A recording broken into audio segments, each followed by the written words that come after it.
Juárez, a la presentación del Diagnóstico Nacional sobre Tortura Sexual Cometida contra Mujeres Privadas de la Libertad en México. Escuchamos la bienvenida del licenciado Félix Santana Ángeles, director general de Estrategias para la Atención de Derechos Humanos.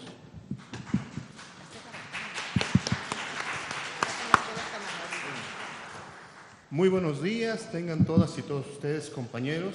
Sean bienvenidas a la Secretaría de Gobernación, en particular las mujeres sobrevivientes de tortura sexual. Norma, Italia, bienvenidas. A la Oficina del Alto Comisionado de las Naciones Unidas, muchas gracias por acompañarnos. A las abogadas del Centro Miguel Agustín Pro, gracias por estar con nosotros. Subsecretario Alejandro Encinas, compañeras, compañeros, funcionarios, amigos de los medios de comunicación. La palabra tortura proviene del latín torquere, que significa lastimar, torcer, infringir dolor o tormento con algún objetivo. La tortura sexual es toda forma de agresión o violencia que por cuestiones de género se utiliza en el cuerpo de la mujer como un instrumento de castigo o de sometimiento para humillar, intimidar, obtener una confesión, información o enviar un mensaje de opresión. El pasado 22 de octubre de 2001, el entonces presidente de la República, Vicente Fox, anunció la construcción del nuevo Aeropuerto Internacional de la Ciudad de México en los territorios de San Salvador Atenco, municipio vecino de Texcoco, en el Estado de México. El 3 de mayo del 2006, frente al mercado del municipio de Texcoco, inició un choque entre vendedores de flores de San Salvador Atenco y policías municipales. Este conflicto escaló hasta la ejecución de un operativo, un mega operativo conformado por 1,815 policías estatales y 628 elementos de la Policía Federal Preventiva. Detuvieron arbitrariamente a más de 200 personas. 50 de ellas fueron mujeres. 31 refirieron haber sido agredidas sexualmente. 11 sobrevivientes, víctimas de tortura sexual, iniciaron un proceso ante el sistema interamericano. El 28 de noviembre de 2018, unos días antes de que iniciara el actual gobierno, la Corte Interamericana de Derechos Humanos emitió la sentencia Caso Mujeres Víctimas de Tortura Sexual de Atenco contra México, reconociendo como víctimas a Mariana Selvas Gómez, Georgina Edith Rosales Gutiérrez, María Patricia Romero Hernández, Claudia Hernández Martínez, Ana María Velasco Rodríguez, Yolanda Muñoz Diosdada, María Cristina Sánchez Hernández, Angélica Patricia Torres Linares, Sugelen Gabriela Cuevas Jaramillo. 2 de ellas, el día de hoy, representando a sus compañeras, nos apoyan el día de hoy. Norma Idet Jiménez Osorio, muchas gracias, y Bárbara Italia Méndez Moreno. Dentro de los resolutivos de esa sentencia, se instruye al Estado mexicano, 1, publicar la sentencia en el Diario Oficial de la Federación. Esto ocurrió el pasado 17 de mayo del año 2019. Se instruyó también brindar tratamiento médico, psicológico y psiquiátrico a las mujeres sobrevivientes y se ha construido una ruta de atención con la Secretaría de Salud y la Comisión Ejecutiva de Atención a Víctimas. Estamos en proceso de que este mecanismo sea lo más eficaz y lo más eficiente posible, atendiéndose con especialistas en tortura sexual, no con cualquier tipo de atención médica. Se nos instruye también como Estado mexicano entregar becas. Hemos establecido comunicación con las sobrevivientes para en cuanto estén en condiciones de tomar este elemento, puedan acceder a ellas. Pagar reparaciones, se ha concluido, y capacitar a la Policía Federal. Hoy la Secretaría de Seguridad Pública y Protección Ciudadana, la Dirección General de Políticas Públicas de la Secretaría de Gobernación y la Oficina del Alto Comisionado de las Naciones Unidas han establecido una ruta de trabajo para capacitar a la Guardia Nacional y a los elementos de la Secretaría de Seguridad Pública. Estos son avances de la atención a la sentencia, pero aún tenemos pendientes. Hay desafíos que cubrir. Por ejemplo, obliga al Estado mexicano a continuar con las investigaciones para sancionar a los responsables víctimas de tortura sexual. Esta investigación se encuentra aún en la Fiscalía General de Justicia del Estado de México y estamos atentos para que sea atraída por la Fiscalía General de la República. Seguimos atentos para que esto pueda avanzar y dar buenos resultados en el corto plazo sobre la investigación y la sanción a los culpables. Hace falta todavía, dentro de los pendientes, la realización de un acto de reconocimiento público de la responsabilidad internacional, quienes junto con las mujeres sobrevivientes han planteado que una vez que avancen las investigaciones se dé atención a este reconocimiento. Se plantea también establecer un mecanismo de monitoreo para el uso de la fuerza. La Secretaría de Gobernación ha recibido propuestas de cómo podría realizarse este mecanismo de monitoreo de uso de la fuerza. Estamos en revisión y análisis y esta es la siguiente parte para atender por parte de esta sentencia. Finalmente, propone e instruye al Estado mexicano, la Comisión Interamericana, fortalecer el mecanismo de seguimientos a casos de tortura sexual cometida contra mujeres, que debe de incluir la realización de un diagnóstico. Informo, señor subsecretario, que la Secretaría de Gobernación ha relanzado el mecanismo de atención a tortura sexual, en el cual la CONAVIM, junto con Dirección de Estrategias, está planteando la atención de los casos. La Secretaría de Gobernación, a través de la Subsecretaría de Derechos Humanos, instruyó a la Dirección General de Estrategias para Atención a los Derechos Humanos la elaboración del primer diagnóstico nacional sobre tortura sexual cometida contra mujeres privadas de libertad en México. Este diagnóstico se diseñó desde el principio junto con las mujeres sobrevivientes y las abogadas del Centro Miguel Agustín Pro. ¿Qué tenemos de este diagnóstico? Este diagnóstico cuenta básicamente con 3 apartados. El primero es la realización de una gran jornada de entrevistas a mujeres privadas de su libertad. La segunda parte es la recopilación de información de instituciones públicas del año 2006 al 2021 que tienen que ver con algún momento de la persecución, la investigación y la administración de justicia, la atención de víctimas y protección a los derechos humanos y en los mismos centros penitenciarios, tanto a nivel federal como a nivel estado. La jornada de obtención de información inició en octubre de 2021. En ese momento tenían 12.625 mujeres privadas de su libertad en el país. Se diseñó una muestra estratificada que nos dio el 10% de ese universo, alcanzando un total de mujeres a entrevistar de 1.280. A partir de ese tamaño, se visitaron 66 centros de reclusión en las 32 entidades de la República, 19 centros femeniles y 46 mixtos, todos ellos del fuero común, adicional al único centro femenil federal que se encuentra en el estado de Morelos. El cuestionario consta de 87 preguntas distribuidas en diferentes apartados, en 5 apartados. Para este ejercicio se desplegó el esfuerzo de más de 100 servidoras públicas, todas ellas mujeres, para atender estas entrevistas de profundidad con cada una de las 1.280 mujeres que así lo requirieron. Se solicitó la información institucional y hoy presentamos estos resultados. Abordar la tortura es un camino en un territorio oscuro, casi inaccesible, que cambia el entorno en un instante, que cuando ocurre todo se desmorona y nada tiene sentido. Eso nos enseñaron las 1.280 mujeres que conversaron con nosotros. Nos dijeron que manosear, desnudar forzadamente, infringir golpes en senos, glúteos o genitales, violar sexual, vía oral, vaginal o anal, lanzar amenazas con cometer violación o introducir objetos en sus cavidades, es una bajeza cometida por funcionarios públicos a mujeres en conflicto con la ley, que tiene que ser visibilizado, perseguido y castigado de manera ejemplar. A las mujeres sobrevivientes de tortura sexual queremos decirles que el actual gobierno de México no es el culpable de los atroces hechos, pero sí es el responsable de que esto no vuelva a suceder. Y esta es parte de la reparación que nosotros queremos contribuir y también acentuamos los desafíos que aún restan por atender. Muchísimas gracias. A continuación le vamos a pedir a la licenciada Aribel García que nos muestre el contenido numérico de estos hallazgos encontrados en este Diagnóstico Nacional sobre Tortura Sexual. Por favor. Gracias. Buenas tardes a todas y a todos. Compartiré con ustedes algunos de los hallazgos que consideramos muy relevantes del diagnóstico.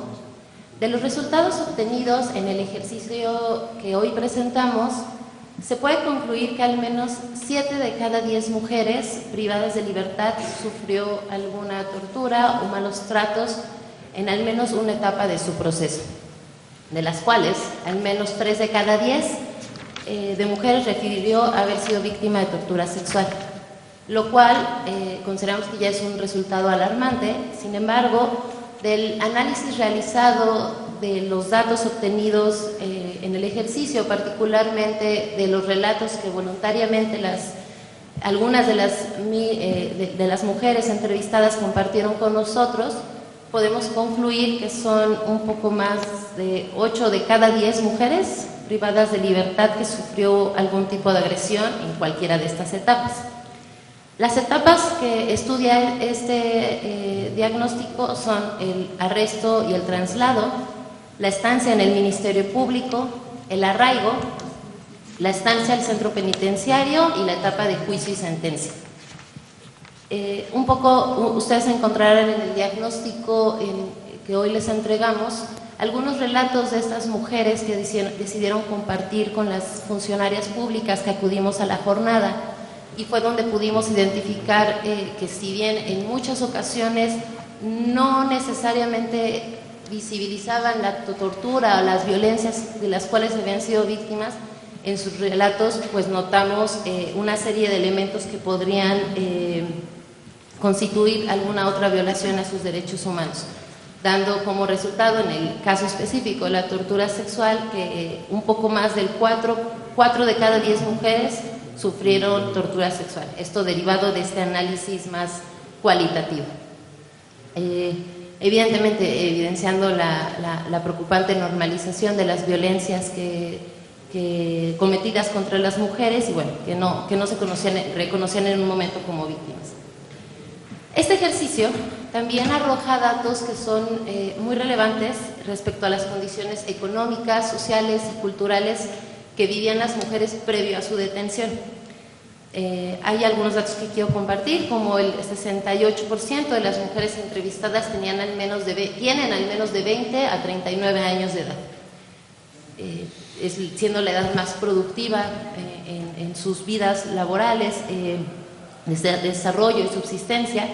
El 62% solo cuenta con educación básica, el 95% estaban ocupadas previa a su detención, ya sea trabajando en las tareas del hogar, en temas de cuidado o estudiando. 73% eran jefas de familia, 84% tienen hijos e hijas. Tenemos un porcentaje de 12% de mujeres indígenas, 8 que viven con alguna discapacidad y bueno, 3 que vivían en situación de calle, lo cual nos permite arrojar que una mujer con menor instrucción escolar, en la etapa más productiva de su vida, con hijos, perteneciendo a comunidades indígenas, pues han sido históricamente más susceptibles a sufrir tortura sexual. Nos preocupa mucho que muchas de ellas, siendo el principal sustento de su familia, pues constituye ya es otra violación a los derechos humanos, puesto que este horror pues ha trascendido directamente a sus familias, quienes dependían de ellas y quienes eventualmente tuvieron que hacerse cargo de ellas en los centros de reclusión. Como comentaba el licenciado Félix, el documento se divide en dos fuentes importantes de información, una que son las jornadas de entrevistas y otras que son la información institucionalizada.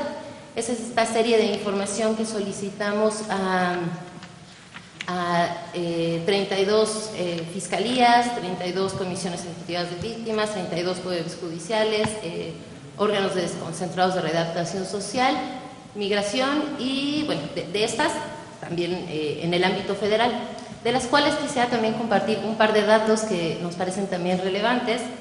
encontramos que se lograron identificar que la autoridad que más comete este flagelo en un 40% son las policías de investigación, el 21% la policía municipal y el 16% las policías estatales.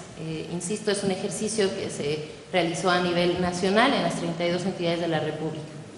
El tema de los espacios, el 50% son detenidas las mujeres en espacios públicos, el 36% en sus domicilios particulares y el 10% en los espacios laborales.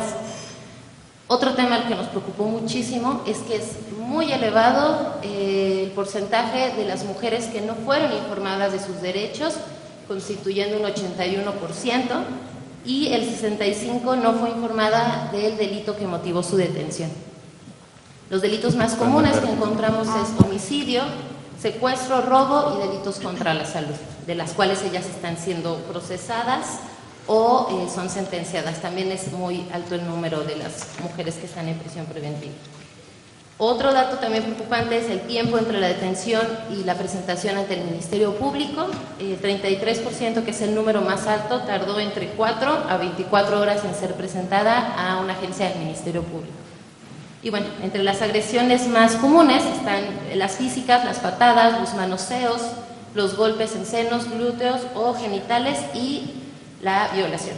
Las agresiones psicológicas, el más alto son insultos, intimidación, humillación y aislamiento.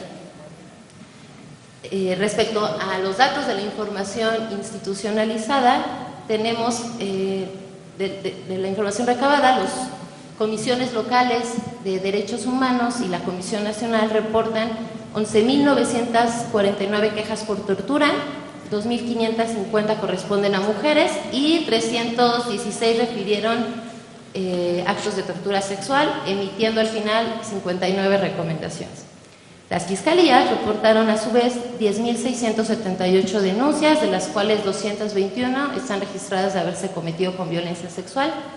El Instituto Federal de la Defensoría Pública Federal ha presentado 4.619 denuncias, de las cuales 300 son de mujeres. Las comisiones ejecutivas de atención a víctimas atendieron a 265 mujeres y 53 que vivieron tortura sexual. Y bueno, de toda esta gran lista, pues se concluye que los poderes judiciales informaron a nivel nacional que tienen 7 sentencias por el delito de tortura con la agravante de haberse cometido con violencia sexual, 5 condenatorias y 2 absolutorias, lo que hace pues bastante desproporcional el número desde las quejas y las denuncias hasta las sentencias. Es importante mencionar que este ejercicio creemos que va más allá de de un análisis, de un ejercicio meramente estadístico. Al final estos datos representan las vidas de mujeres que amablemente quisieron colaborar en este ejercicio y bueno, al final del documento ustedes podrán encontrar recomendaciones que, de la mano con la representación de las compañeras sobrevivientes de los hechos de Atenco y la Secretaría de Gobernación, formulamos a distintas instituciones. Es una serie de recomendaciones respetando la soberanía y la autonomía de estas instituciones. Recomendamos emprender acciones que creemos son importantes, necesarias y urgentes para su implementación. Y bueno, es importante decir que el hecho de que estas violencias estén normalizadas pues es muy preocupante. Creo que es un ejercicio en el cual los números no mienten, no es una cuestión de subjetividad. Y nada, invitar a que hagamos costumbre la transparencia, la información y el conocimiento de lo que hacen y lo que hacemos las autoridades y las personas servidoras públicas. Creemos que solo así, a la vista de todos, se puede fortalecer la obligación que tenemos de proteger y garantizar los derechos humanos, en este caso especialmente a las víctimas, a las mujeres víctimas de tortura sexual que hoy todavía permanecen en los centros de reclusión. Muchas gracias. Muchísimas gracias. Vamos a dar la palabra a Bárbara Italia Méndez Moreno, sobreviviente de víctima de tortura sexual. Por favor. Gracias. Ahí está.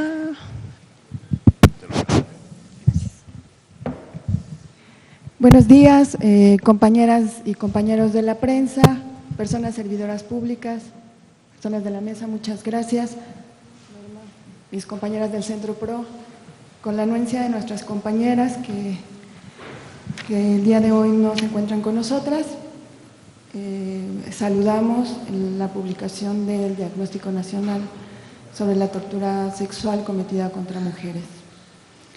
Frente al panorama de violencia generalizada contra las mujeres en México, se da a conocer el Diagnóstico Nacional sobre Tortura Sexual contra Mujeres, que deriva de una parte del cumplimiento a la sentencia emitida en el caso Mujeres Víctimas de Tortura Sexual en Atenco contra México por parte de la Corte Interamericana de Derechos Humanos de 2018, la cual ordena al Estado mexicano elaborar un diagnóstico del fenómeno de la tortura sexual a mujeres en el país para impulsar política pública en la materia.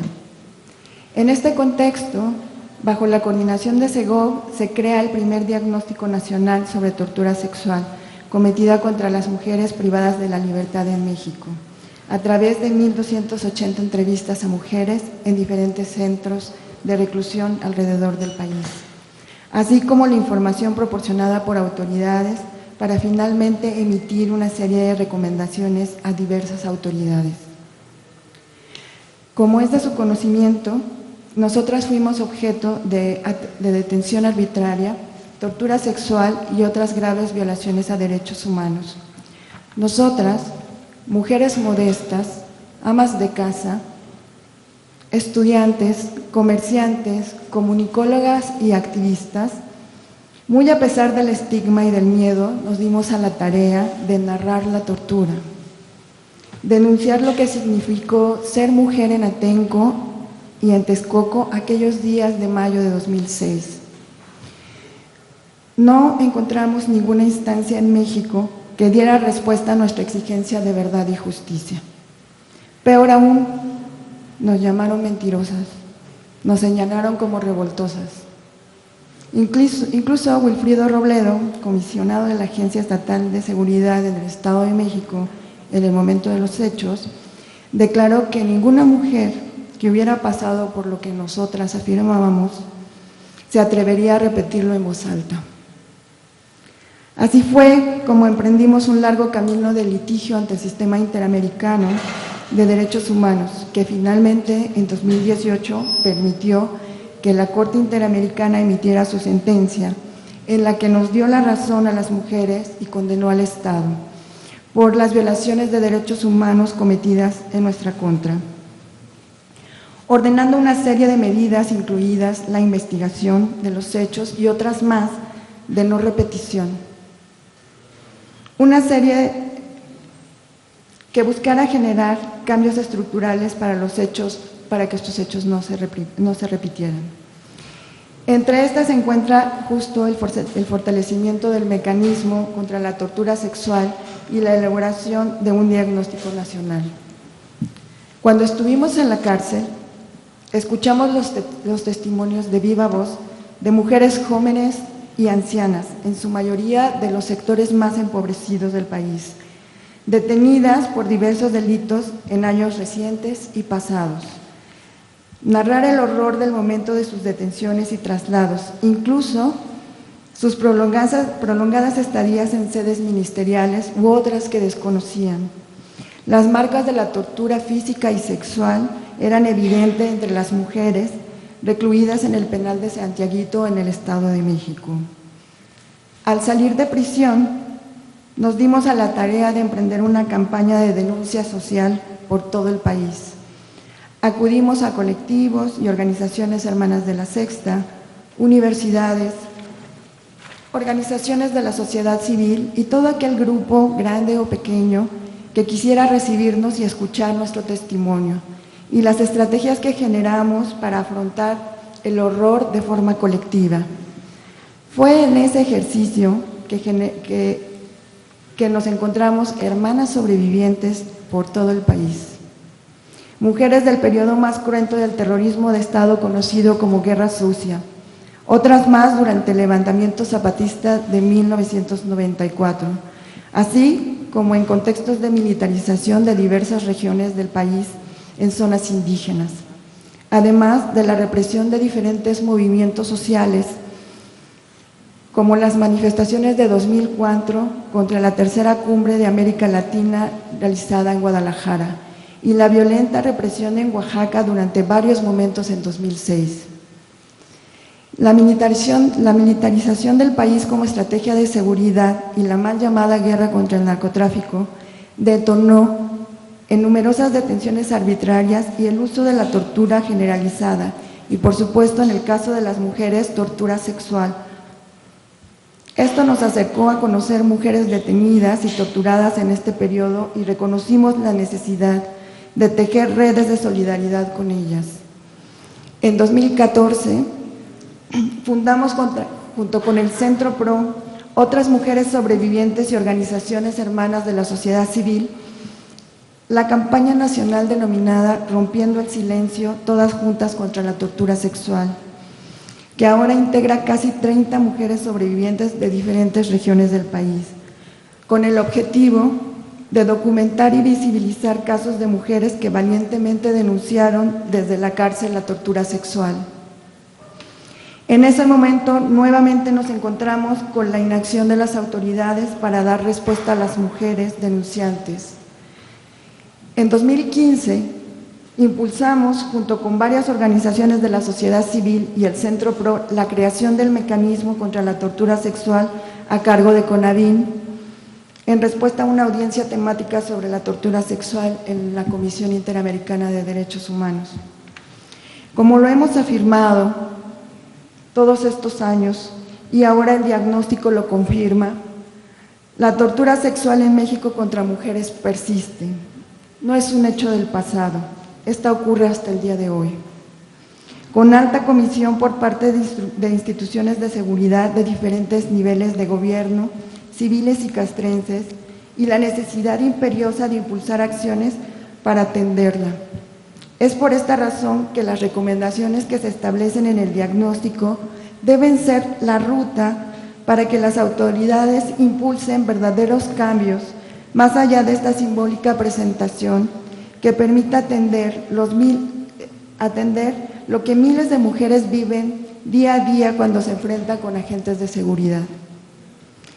Ante los datos del propio diagnóstico, reiteramos la urgente necesidad de que se convoque a una reunión de trabajo del mecanismo de seguimiento a casos de tortura sexual con todas las instituciones participantes, con la finalidad de dar a conocer los resultados del diagnóstico, ya que son a estas a quien está dirigida la mayoría de las recomendaciones, toda vez que son las que deben emprender acciones concretas para impulsar una política pública en la materia, como lo ordena pues la sentencia. Asimismo, reiteramos la urgencia de emitir los lineamientos del mecanismo para asegurar su formalización y, sobre todo, que comience a ser una instancia de coordinación y de atención a los casos de tortura sexual, lo que a la fecha no ha ocurrido. Este momento no es gratuito. Se ha llevado al Estado a reconocer la persistencia de la tortura sexual en todo el país, gracias a la fuerza de la lucha y a la valiente denuncia de cientos de mujeres que desde las prisiones han denunciado el uso de la tortura sexual bajo la custodia de agentes estatales, así como la sentencia de la Corte Interamericana de Derechos Humanos que logramos tras un largo litigio y que a la fecha tiene un avance de cumplimiento limitado. Tengan por seguro que nuestro activismo continuará y nuestra exigencia de justicia y reparación integral para todas las mujeres sobrevivientes en México seguirá estando presente en nuestras reivindicaciones, hasta que el uso de la tortura sexual se erradique en todas las regiones del país. Muchas gracias.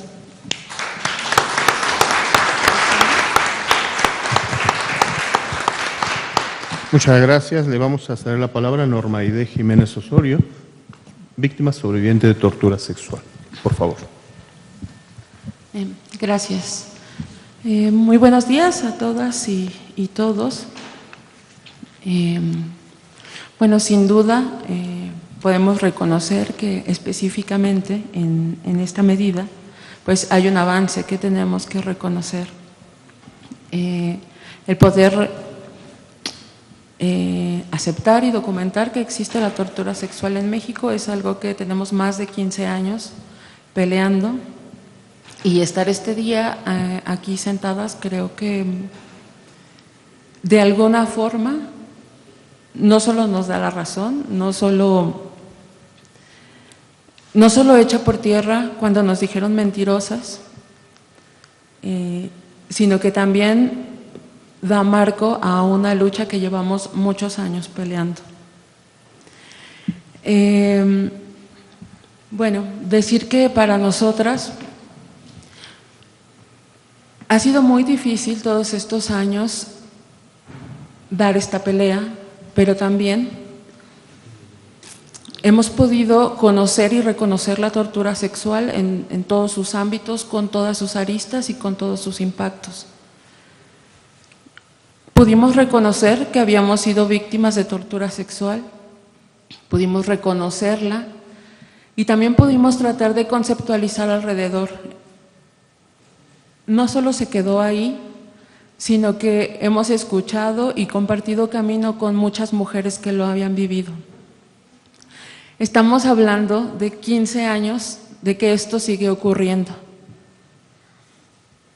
Es muy grave escuchar estos números, porque además solo son una pequeña muestra del 10% de todas las mujeres que están en reclusión, y no olvidemos que hay muchas que no permanecen en reclusión y que no sabemos o que no podemos tener una muestra de esos datos. Cuando nosotras salimos de prisión,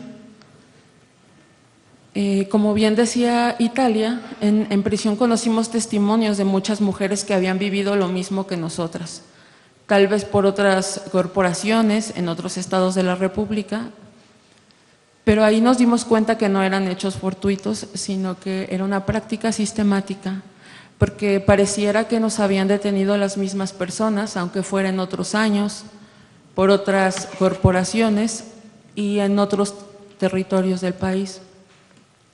Cuando salimos, seguimos insistiendo, y hacer el llamado de esta exigencia nos llevó a conocer a otras mujeres, incluso a visitarlas en algunos centros de reclusión. Por eso sabemos lo difícil, lo complejo, lo desgastante y no sé hasta qué punto lo doloroso que puede ser escuchar tantos testimonios de otras mujeres, porque no solo son números, son vidas. Y la cosa aquí que me parece que es muy importante señalar sobre esto es que no tenemos idea de la magnitud del daño que puede causar la tortura sexual y lo grave que es que esta práctica haya seguido todos estos años, porque no nació el día que nos detuvieron. Esto ya estaba ocurriendo. En todos estos años, por supuesto, se han seguido sumando más y más historias de estas mujeres, y debemos reconocer que los impactos no solo son porque estén en la cárcel, no hay impactos personales en estas historias, hay impactos familiares, impactos comunitarios, vidas que se están sometiendo a esta práctica, vidas que se destruyen, personas que no regresan. Es mucho más grave de lo que se puede señalar con números. Me parece muy importante tener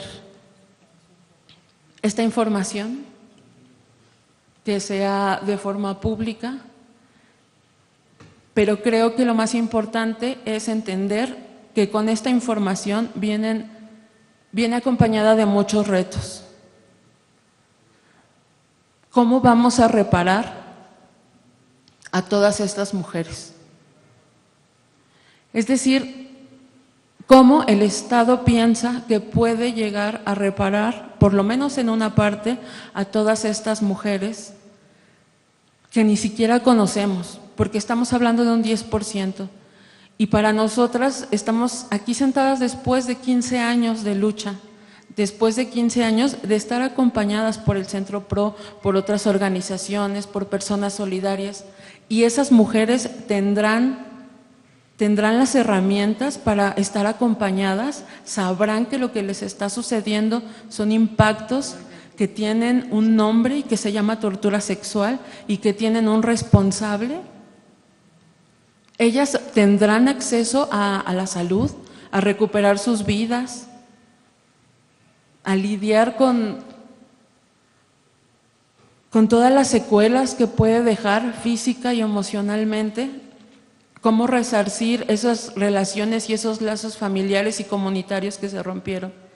Eso no es fácil, no es complejo y no alcanza, no va a alcanzar nunca. Por otro lado, creo que es también importante señalar cómo esas mujeres van a obtener justicia, porque si yo las mirara a la cara, no sabría cómo explicarles este proceso de justicia al que nos hemos enfrentado por más de 15 años, porque no les puedo mentir y no les voy a decir que fue fácil. No les voy a mentir, no les voy a decir que pude denunciar, que pude hablar de lo que había vivido, que pude recuperar mi vida. No les voy a mentir, porque ha sido una lucha constante de 15 años, más de 15 años para estar aquí sentada, para que alguien diga que lo que dije fue verdad. ¿Y cómo vamos a garantizar que esas mujeres tengan esta oportunidad? Creo que son retos muy grandes, además de la gravedad de lo que con palabras puede caber en este diagnóstico, pero hay cosas que no caben acá y creemos que es importante que se construyan. Creo que es muy importante también generar las medidas necesarias para que esto pare. Son muchísimas cosas, muchísimos pendientes, parece enorme, pero es necesario decirlo y es necesario hacer un compromiso, porque hay un compromiso de que obtengamos justicia y yo no siento que la haya obtenido aún. Me preocupa y me parece alarmante que podamos hablar aquí de la vida de mujeres de las que ni siquiera sabemos exactamente cuál es el impacto tan grande que han tenido en sus vidas y cuál es su situación, cómo podemos asegurar que tengan la información necesaria para siquiera exigir justicia. Creo que no lo sabemos. No me quisiera extender más, nada más creo que es importante para mí decir que conozco muy bien la tortura sexual, más de lo que hubiera querido en mi vida. Y estoy segura de muchas cosas y una de ellas es que los responsables de la tortura sexual no solo son quienes la ejecutan, también es quien la calla, también es quien no hace nada para que las víctimas tengan justicia, también es quien la sigue perpetuando y alentando. Es todo. Muchas gracias.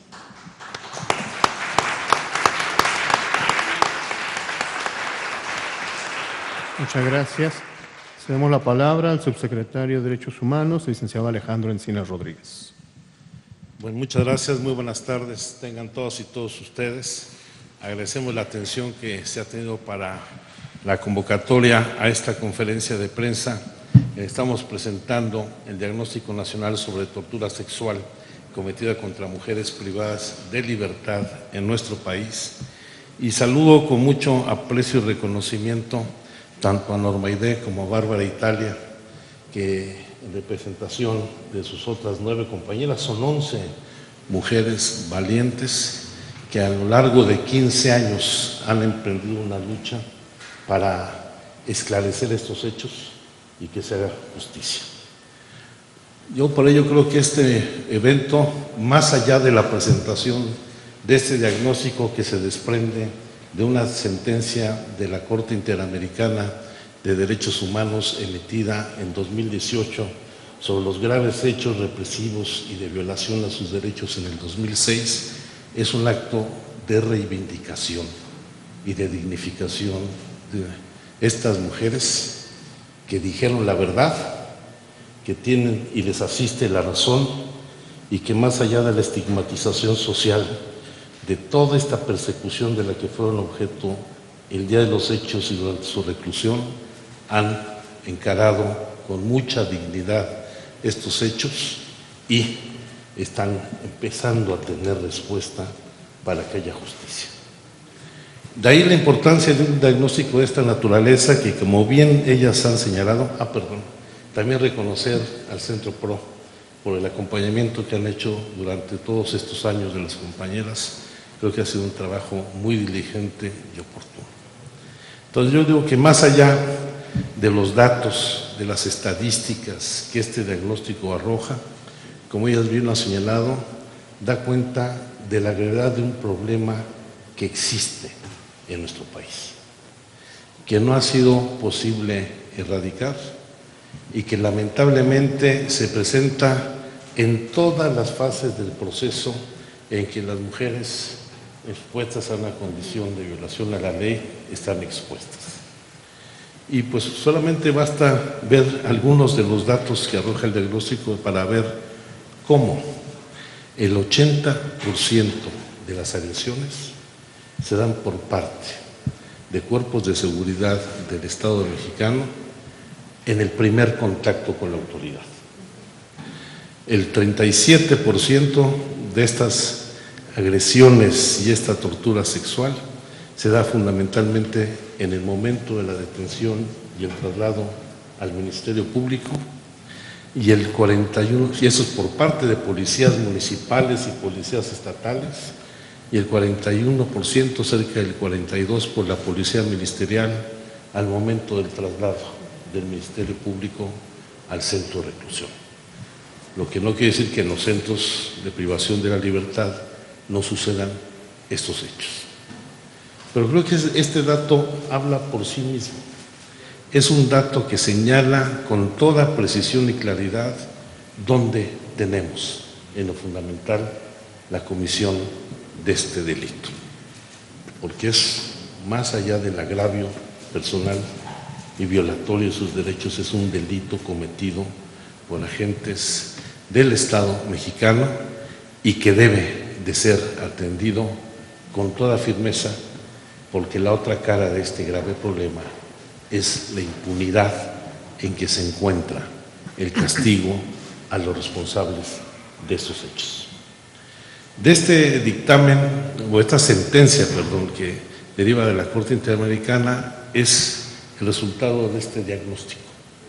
Un diagnóstico que no pretende solamente tener certeza y claridad de lo que sucede, que se ha levantado con mucho profesionalismo y participación, tanto de las compañeras que fueron reprimidas en San Salvador Atenco, del Centro de PRO, sino también por otros especialistas que nos han acompañado, como Teresa Saola, que ha trabajado con nosotros, y otros especialistas.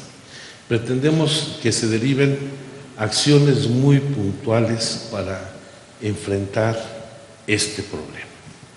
De las conclusiones que ustedes van a encontrar en este diagnóstico, van a encontrar 31 recomendaciones a 10 instituciones públicas que, más allá de que se tenga autonomías o no por parte de las fiscalías, deben de ser atendidas como corresponde a una sentencia de la Corte.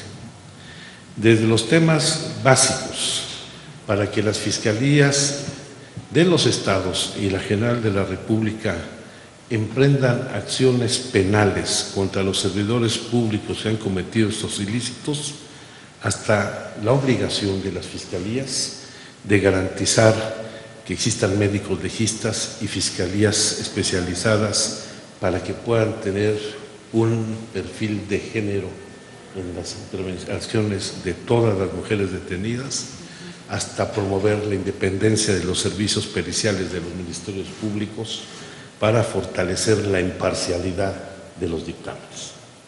Que no sea quien acuse, quien haga la investigación sobre sus propias violaciones. Y esto es muy importante. Pero estamos también responsabilidad del Poder Judicial para favorecer la exclusión de pruebas obtenidas bajo tortura y tortura sexual en específico. Y también para asegurar la admisión de peritajes médicos y psicológicos realizados por personas independientes, para garantizar también el reconocimiento de inocencia en los casos de las mujeres sentenciadas que han demostrado que las pruebas que motivaron su condena fueron obtenidas mediante tortura.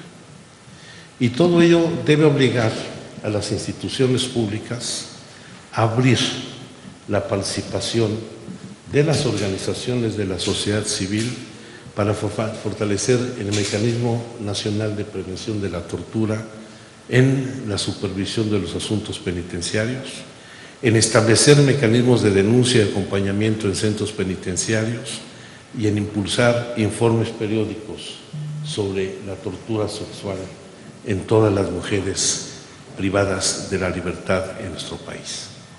Y por supuesto, debe haber la atención a la reparación integral del daño que esto causa. Y por ello, tanto la Comisión Ejecutiva de Atención a Víctimas como las comisiones estatales de atención a víctimas deben de tener no solamente personal capacitado, suficiente y profesional, sino también establecer programas de atención integral específicos para las mujeres que han sido víctimas de estos delitos. Necesitamos que el sistema penitenciario implemente mecanismos, canales para que exista la denuncia de fácil acceso, para que las mujeres que sean objeto de tortura en los centros penitenciarios lo puedan realizar.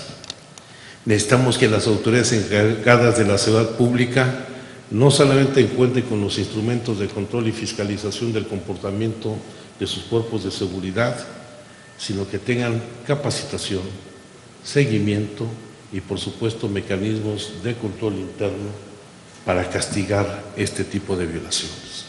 E incluso el Instituto Nacional de Migración debe de tomar medidas específicas para el tratamiento de las mujeres en condiciones de movilidad humana, sean siempre en apego a sus derechos humanos. Necesitamos que las instituciones de salud establezcan el derecho a la salud y medicina especializada a las mujeres privadas de libertad. Que el Congreso de la Unión y los congresos estatales emprendan esfuerzos legislativos para no solamente armonizar la normatividad local en materia de tortura, sino también establecer mecanismos para abatir la impunidad que existe. Y necesitamos que las defensorías públicas señalen con toda claridad toda la parte del momento procesal donde toda prueba obtenida directa o indirectamente mediante tortura sea castigada plenamente. Yo retomo lo que nos planteaban las compañeras. Urge que tengamos ya a raíz de este diagnóstico una reunión interinstitucional de todas las instituciones que tenemos que ver con el mecanismo de prevención de la tortura para la implementación de estas acciones, pero en particular también para atender los 3 temas que tenemos pendientes, 4 temas para dar pleno cumplimiento a la sentencia de la Corte. Necesitamos que la Fiscalía del Estado de México continúe las investigaciones para sancionar a los responsables de las víctimas de tortura sexual de que fueron objeto en el 2006. Es muy importante el acompañamiento de las fiscalías locales, pero aquí específicamente hay una responsabilidad de la Fiscalía del Estado de México que tiene que cumplir. Ya veremos, por supuesto, establecer el mecanismo de monitoreo de uso de la fuerza, que son de los temas que abordará la Comisión Institucional, así como fortalecer el mecanismo para dar el seguimiento de casos de tortura sexual contra las mujeres, que debe incluir la realización del diagnóstico. Aquí anuncio que tenemos 38 casos plenamente identificados, sobre los cuales está trabajando ya la Secretaría de Gobernación, tanto con la Unidad de Estrategias para los Derechos Humanos, con CONAVIM con el área de fortalecimiento del sistema de justicia para que estos casos, no de los nombres por obvias razones, sean plenamente atendidos y resueltos. Y por supuesto, el acto de reconocimiento público hasta que haya justicia. Eso lo tenemos perfectamente definido y claro. Y señalar que, por supuesto, en todo este trabajo, la Secretaría de Gobernación refrenda su compromiso a través de todas sus áreas, de las subsecretarías y de las distintas unidades, para seguir encarando este lamentable flagelo que sigue existiendo en nuestro país. Mi respeto y reconocimiento por su valor en su defensa y en la denuncia, y por supuesto que tenemos que cumplir la sentencia, pero tenemos que cumplir también con nuestra convicción de abatir este problema. Muchísimas gracias. Agradecemos las palabras del subsecretario Alejandro Encinas. A continuación pasamos a la ronda de preguntas y respuestas. Tenemos inscrita a L. Almanza de la Octava, por favor. Gracias. Buenos días a todas y a todos. En una primera pregunta, este diagnóstico es a nivel federal. Si nos pudieran comentar en qué entidades identifican estos mayores riesgos o focos rojos en cuanto a la tortura de mujeres privadas de la libertad. También, además del diagnóstico, y bueno, ya nos lo comentaban un poco, si pudieran puntualizar qué otras medidas están pendientes para el cumplimiento pleno de la sentencia de la Corte y qué le compete específicamente a la Secretaría de Gobernación. Y finalmente, si nos pudieran repetir cuáles son estas agresiones o actos que más se repiten y que por quiénes se perpetran estos hechos. Nos decían que por policías de los 3 niveles de gobierno, y si están en estos incluidos las Fuerzas Armadas. Gracias. Bueno, los hechos más recurrentes en materia de tortura sexual derivados del diagnóstico que se ha presentado es el de manoseos, desnudez forzada, golpes en senos, glúteos o genitales, violación sexual vía oral, vaginal o anal, las amenazas con cometer violación o la introducción de objetos en distintas cavidades. Esa es la más delicada. Los estados, de acuerdo al diagnóstico, se presentan el mayor número de agresiones, son los 5 primeros, el Estado de México, Veracruz, Guerrero, Nuevo León y Chihuahua. Lo pueden encontrar en la página 146 de este diagnóstico. ¿Y cuáles son los 3 temas pendientes para atender la sentencia de la Corte? Es que la Fiscalía del Estado de México continúe con las investigaciones, se establezca un mecanismo de monitoreo de uso de la fuerza, que lo estamos trabajando, le toca a la Secretaría de Gobernación coordinarlo con las demás instituciones, fortalecer el mecanismo de seguimiento de casos de tortura sexual que le corresponde a Gobernación con CONAVIM y la unidad de estrategias, y por supuesto el cuarto es el acto de reconocimiento de responsabilidad del Estado. Pues los perpetradores, tenemos estos casos que están plenamente identificados, están señalados quiénes son los agresores y esperemos que sean los primeros pasos, casos que se resuelvan para que se acabe la impunidad. ¿Quiénes son los principales perpetradores? Lo señalaba yo hace un momento, policías municipales y estatales, y en la segunda fase, el momento de la presentación al centro penitenciario de la Policía Ministerial. A través de la fuente, del chat de la fuente de la Secretaría, Leticia Díaz, de la revista Proceso, hace 2 preguntas. La primera, ¿en cuántos o en qué porcentajes hay señalamientos contra integrantes de las Fuerzas Armadas? Esto es Sedena y Semar y la Guardia Nacional. Y una segunda pregunta a las mujeres que nos acompañan de Atenco, que si están conformes con el señalamiento del subsecretario de que será la Fiscalía del Estado de México la que ayude para esclarecer el caso. No que ayude, la que tiene la responsabilidad. No es diferente, pero conteste, por favor. Gracias. Gracias por la pregunta. La Corte Interamericana de Derechos Humanos ya se pronunció al respecto de que tenemos 16 años en lucha en la exigencia de justicia, y la justicia que no llega en su momento pues es injusticia. Y el Estado mexicano, el Estado de México, a través de la Fiscalía General del Estado de México, no ha dado ninguna luz de una investigación imparcial, diligente, que nos haya dado acceso a la justicia. Por eso nuestra insistencia de la necesidad de que la Fiscalía General de la República atraiga el caso y lleve a cabo la investigación. Ya se determinó que la Fiscalía fue omisa, ¿no? Y que más allá de ser omisa, ha puesto una serie de obstáculos para que nosotros tengamos acceso a la justicia. Eso es real, y creemos y consideramos que lo más pertinente es la atracción del caso a la Fiscalía General de la República. Y para eso hemos pedido la intervención de la Secretaría de Gobernación en numerosas ocasiones para que coadyuve justamente en esta necesidad de que la Fiscalía entregue el expediente, ¿no? y se apegue a esta facultad que tiene la Fiscalía de atraer el caso a la Federación.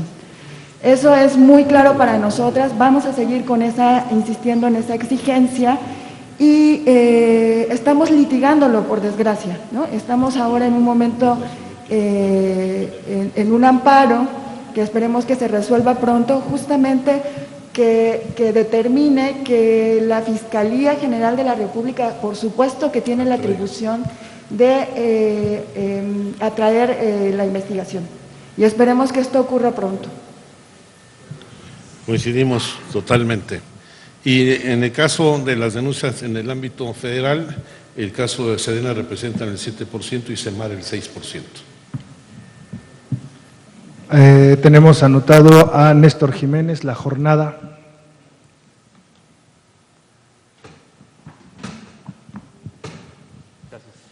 Gracias, buenas tardes. Quisiera hacer dos preguntas, subsecretario, relacionadas obviamente con el tema del delito de tortura. Van vinculadas mucho con ese tema. Una de ellas, durante las últimas semanas, sobre todo la semana pasada, hubo una audiencia en la Corte Interamericana de Derechos Humanos, en la cual están analizando un caso en específico de una denuncia de 3 personas de una comunidad indígena en Veracruz, en la cual están, como parte de este proceso, indagando el tema del arraigo y de la prisión preventiva oficiosa. La defensa ha llamado directamente a la Corte a que, como parte de este proceso, le pida al Estado mexicano que derogue, que instruya, que se eliminen estas 2 figuras, y han señalado, pues, por qué. Han habido denuncias constantes de tortura, de detenciones irregulares, incluso hoy mismo, como parte de este estudio, se hizo referencia a estos casos, y llama mucho la atención que la posición del Estado mexicano, por parte de la defensa que envió la Secretaría de Relaciones Exteriores, pues es en defensa de estas 2 figuras, señalando que son imprescindibles para el Estado mexicano para los procesos de investigación. También llamó mucho la atención que incluso, pues, el mismo presidente de la Corte, al finalizar la audiencia, pues les pidió ampliar los alegatos y les dijo que él, como jurista internacional y con conocimiento de lo que sucede en muchos países del continente, pues no alcanza a entender por qué es necesario para el Estado mexicano la figura del arraigo y de la prisión preventiva. Quisiera conocer cuál es su opinión al respecto, si está de acuerdo con la posición de la defensa que ha enviado la Secretaría de Relaciones Exteriores, o si se está abierto a, pues, precisamente, derogar ambas figuras. Lo digo con toda claridad, estas figuras deben de derogarse, nada debe ser privado de la libertad sin que esté apegado plenamente a un proceso judicial acreditado. ¿Habrá algún diálogo con la Secretaría de Relaciones Exteriores para modificar la postura del gobierno? Por supuesto que lo mantenemos. Ok. Quisiera hacerle una pregunta más, si me permite. Relacionado con el acto que hubo la semana pasada, este arranque de las investigación de la apertura de los campos militares, lo que sucedió en el campo militar número 1 con relación al periodo conocido como la Guerra Sucia, sobre todo porque, bueno, muchas de las desapariciones, también igualmente hay denuncias de tortura, en muchos de los casos cientos, algunos que quedaron archivados, otros que se atendieron, pero no ha habido una respuesta, y ante eso ha sido casi unánime la respuesta de las distintas agrupaciones, en las cuales han expresado pues, su desconcierto, su molestia, por decirlo menos, sobre la actitud del gobierno mexicano, sobre todo porque han considerado que para ellos, algunos lo han dicho así, fue una ofensa haberlos llevado a un acto donde se iniciaría con la apertura de los expedientes y tuvieron que compartir espacio en el mismo lugar con integrantes de las Fuerzas Armadas, algunas agrupaciones, entre ellos el Comité 68, el Comité Eureka, han señalado que al llegar ahí fue como si les cayeran nuevamente todas las agresiones que vivieron en su momento y de repente cayeran de nueva cuenta. Sobre todo les molestó mucho y les pareció una actitud que fue insensible, lo han dicho así, del gobierno federal, este anuncio frente a ellos de que se está planeando poner los nombres de militares en este muro de honor. Esto les pareció a algunas agrupaciones motivo para incluso pues ya no sentarse a dialogar sobre estos temas. ¿Se han acercado los representantes de estas agrupaciones con usted para dialogar sobre ello? Por supuesto que sí, y en este caso lo digo con toda claridad, vamos a ir a fondo en estas investigaciones, independientemente de los procesos internos que siga la Secretaría de Defensa Nacional. Nosotros vamos a atender a las víctimas que fueron objeto de la represión de estos lamentables hechos durante toda la llamada guerra sucia en el país. ¿Qué le dice a las agrupaciones, a las víctimas que acusan de falta de sensibilidad por la forma en que se dio este acto? Y sobre todo la intención de plasmar los nombres de los militares. Aquí no va a haber ninguna diferenciación, tenemos muy claro quiénes fueron las víctimas y quiénes fueron los perpetradores, y vamos a ir a la reivindicación de la memoria, la verdad y el derecho de todas las víctimas. Gracias. A continuación, Araceli Aranday, de Canal 11, por favor. Muchas gracias. Preguntarle, subsecretario, hace una recomendación a la Fiscalía. ¿Podemos saber cuántas denuncias están ahí, específicamente por el caso Atenco, y qué estatus tiene esta? Y exactamente por qué hacen este llamado, ¿están detenidas o cuál es el carácter de estas investigaciones? También preguntarle en materia de reparación de daños, ¿cuál ha sido esta reparación de daños del Estado hacia estas 11 valientes mujeres del caso Atenco? Gracias. Bueno, yo quiero decirlo con toda claridad. Nosotros creemos que debe ser la Fiscalía General de la República quien atraiga esta situación para que no se encuentre en la Fiscalía del Estado de México.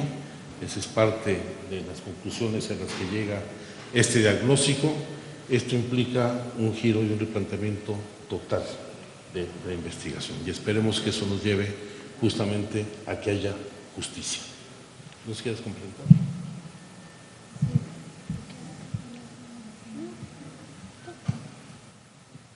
Gracias por la pregunta.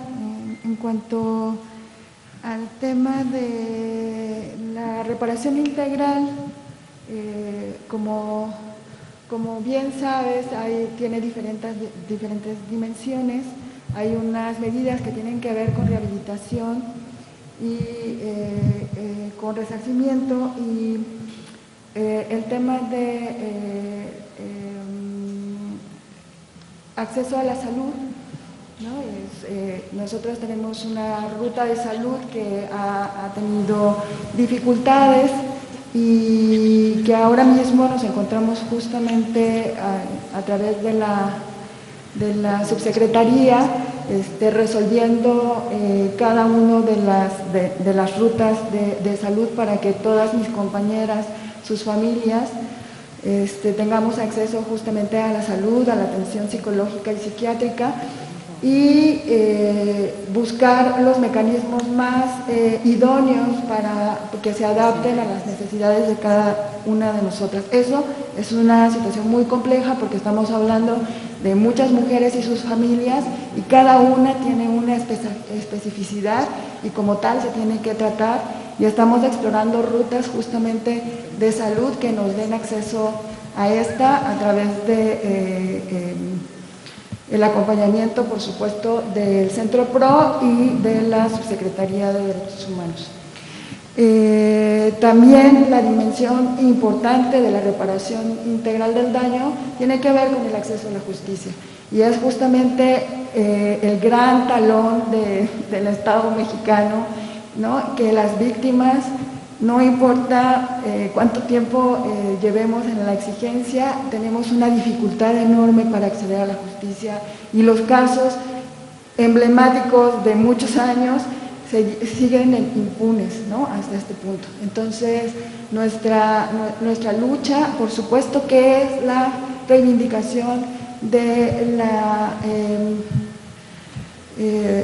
reparación integral del daño, que tiene todas estas dimensiones para nosotras y para todas las mujeres que son sobrevivientes de tortura sexual en México, ¿no? Y entonces nosotras entendemos que estamos lejos, ¿no?, de alcanzar ese momento en el que todas tengamos acceso a la justicia y haya cero impunidad, pero lo que sí reconocemos es que el Estado es necesario para que cambie esta lógica estructural de torturar a las personas que están bajo la custodia del Estado, que tengan costos altos, sociales, pero también económicos en términos de las reparaciones a las víctimas, ¿no? Y entonces estoy segura que cualquier Estado de la región quebraría si diera acceso a la reparación del daño a todas las personas víctimas de graves violaciones a derechos humanos, ¿no? Y entonces, pero sí se tiene que alzar los costos que tiene el Estado frente a estas prácticas sistemáticas y generalizadas. Sí, respecto a la denuncia de que está ahora en la Fiscalía General del Estado de México, lo que nos ha compartido la defensa de las mujeres sobrevivientes, bueno, es una denuncia la que existe, pero para que quede como muy claro, el Estado de México, la Fiscalía del Estado de México en este momento no quiere entregarlo a la Fiscalía General de la República. Nosotros hemos hecho algunos oficios para solicitar, tengan esta necesidad de las mujeres presentes, puesto que lo que han compartido con nosotros es que les preocupa que la propia Fiscalía, que además ha sido señalada de permanecer ahí los agentes que están señalados, pues les preocupa que se sigan investigando ellos mismos, vaya, ¿no? Entonces creo que un poco la necesidad de pasarla a la Fiscalía General de la República, pues es sacarla de nuevo de este espacio en la Fiscalía local que en su momento pues también promovió o no hizo gran cosa en las denuncias. Nosotros hemos hecho algunos oficios solicitando al Estado de México, pero entiendo que lleva ahí algún tiempo atorada, y por eso un poco el llamado de sensibilizar a la Fiscalía del Estado de México para que pueda escuchar las razones de las sobrevivientes. Finalmente tenemos a Paulina Gómez de CNN México.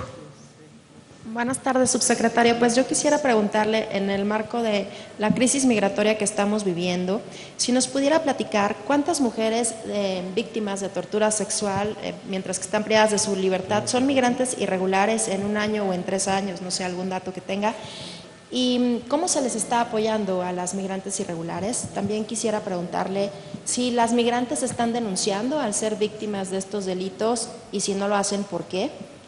¿Cuántas denuncias y cómo es la metodología para saber exactamente qué está pasando con esta población específicamente? Y en otro tema, si nos pudiera hablar un poco sobre los avances que se tienen sobre las visas que ofreció el gobierno de Estados Unidos, 150,000, si son más o menos de la última vez que hubo un programa similar, no sé qué avances haya hasta el momento.